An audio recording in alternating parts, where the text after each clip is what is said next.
دشمن کو اپنی جان کہتے ہیں، ہم اپنی جان کے دشمن کو اپنی جان کہتے ہیں، محبت کی اسی مٹی کو ہندوستان کہتے ہیں۔ جناب صدر صاحب اور میرے معزز سامعین، السلام علیکم ورحمۃ اللہ وبرکاتہ۔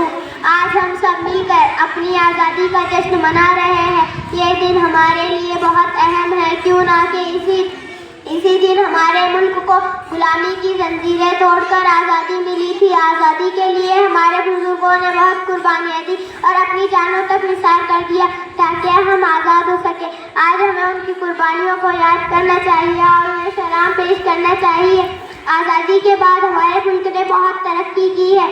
ہم نے سائنس، ٹیکنالوجی اور تعلیم کے میدان میں بہت نام کمایا ہے، لیکن ابھی بھی بہت کچھ کرنا باقی ہے۔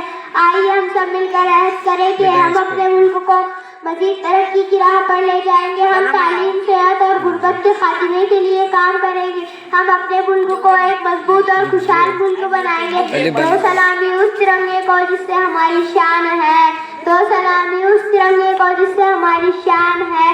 سر ہمیشہ بلند رکھنا اس کا جب تک دل میں جان جائے۔